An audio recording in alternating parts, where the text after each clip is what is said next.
De toda a franquia X-Men, dos 12 filmes, trouxe uma má organização, né? Essa é a minha opinião. Mas não foi uma franquia mequetrefe. Conseguiu trazer bons filmes, empolgantes, outros razoáveis, moderados, outros ruins de doer na alma e outros péssimos, que você assiste uma vez e não quer mais nem lembrar. Trouxe uma franquia com altos e baixos. Aí, depois de muito tempo, eu assisti Novos Mutantes. Acabou estreando, né? Pois é, nada mudou.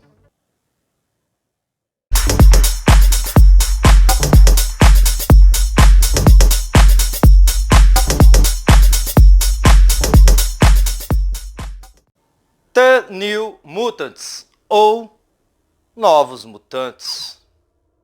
Tudo começa quando 5 jovens mutantes acabam atingindo o auge de seus poderes e um descontrole de seus dons, aonde acaba causando problemas e traumas no passado. Presos em uma instituição aos cuidados da doutora Cecília Reis, que promete ajudá-los, coisas estranhas e perigosas começam a acontecer. Aqui nós temos a direção o Joss Boone. Ele tem A Culpa é das Estrelas, de 2014, que é bom, e ele quer fazer um remake de A Entrevista com o Vampiro, que eu não gosto muito da ideia. Aqui ele faz o que ele pode, né? O filme tem 1h40 e não oferece tanto espaço e tempo para que ele desenvolva história e personagens. Então meio que tudo aqui é enxuto, ele tenta criar algumas ideias legais, alguns truques que consegue dar uma crescente na história, mas é muito pouco, né? Ele tem pouco material aqui para tentar fazer algo dentro do filme. Ele tenta até criar boas camadas e até uma certa densidade que funciona. Ele é promissor, né? Mas não vamos tirar aqui boas conclusões dele, ok? Aqui há dois conceitos, há um terror instalado com uma mistura de ação depois. Exatamente, galera, acreditem, é um terror, mas não tipo de filmes de terror, tá? É um primeiro ato tenso, é um primeiro ato sombrio. Os personagens têm fortes personalidades e diferentes também. Mas eu identifiquei erros logo no começo. Os personagens são identificados através de exposições entre diálogos, né? Eu vou falar o que eu fiz no meu trauma, eu fico carregando, eu matei alguém, eu matei não sei quantas pessoas, eu continuo matando. Então tudo aqui na base do blá blá blá. Não há uma história contada, mostrada o que é esse personagem, o que ele foi, o que ele fez de errado. São diálogos e argumentos para identificar quem é o personagem X, o personagem A, personagem B, para qualificar quem eles são, né? A gente só vai realmente ver quem são eles de verdade, principalmente em práticas, é no decorrer da história. Então esse primeiro ato meio que é uma apresentação deles e muitos diálogos. Pelo menos há uma boa química entre eles, não totalmente, mas que funciona. Mas a real história mesmo aqui demora para engrenar. É um primeiro ato picotado e ele pula muitas etapas, né? Então, meio que é um primeiro ato, vamos fazer isso e aquilo, ok, esse é o personagem, esse está vivendo um trauma, ok, você gostou dele, você falou, ele não falou, então meio que há uma boa mescla aqui, mas ação que é bom mesmo, ainda nada. O segundo ato anda um pouco e uma história começa já a engrenar aqui, um outro trama que liga ao primeiro, ok? Há um mistério no ar e a pergunta que a gente faz logo de cara, ok? Eles estão aqui para serem tratados, para ter controle dos seus dons, ou eles são uma ameaça, representam um perigo? É um segundo ato com um bom suspense, muitos mistérios começam a ser revelados, é um segundo ato intrigante. E enfim, o terceiro ato, ele chega com ação, com boas movimentações, até consegue empolgar e começa a sacudir um pouco o filme. A história começa já a engrenar de verdade, os personagens começam a se revelar na prática e na execução, então é aquele momento que você mais aguarda, né? É o terceiro ato, finalmente chegou. Há alguns planos sequências já começando a ser desenvolvidos, a gente já começa a descobrir quem são de verdade os protagonistas, a antagonista, mas é um terceiro ato curto demais, né? Dura muito pouco, há um espaço reservado pequeno para esse personagem na hora de agir, aquele, esse, então meio que as coisas vão por etapas aqui, há uma escala, ok? Mas é um curto espaço mínimo, vamos dizer assim, né? Não sei se eu estou exagerando. Então, é um terceiro ato rápido, empolgante, mas, né? Poderiam ter melhorado um pouco.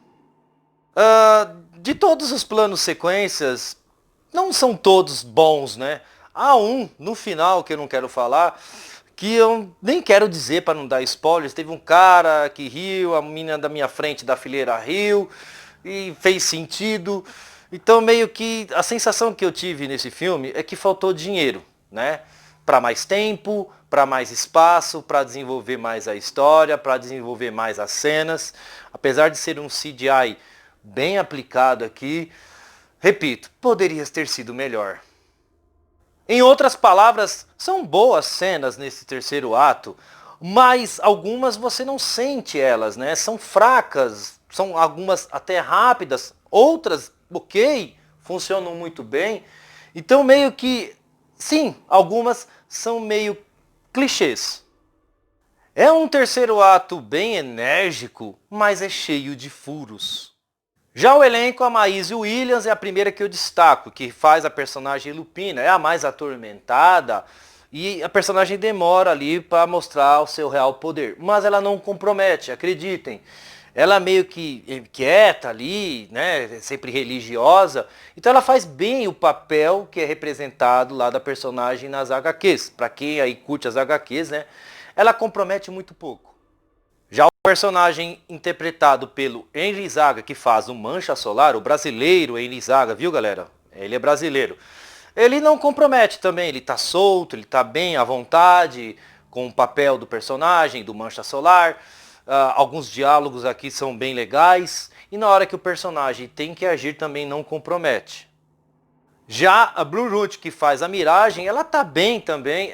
De todos os personagens, é onde há um maior desenvolvimento nela, que eu não quero falar porque há boas camadas e em alguns momentos ela é crucial para a história.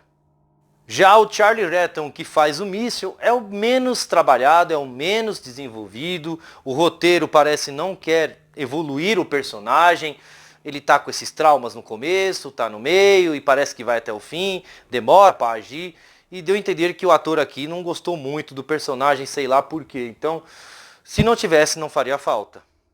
Já a brasileira Alice Braga, que faz a doutora Cecília Reis, ela consegue ser ameaçadora, representa um grande perigo, e acreditem, do meio pro final que vocês veem o que ela é, que eu não quero falar, viu galera?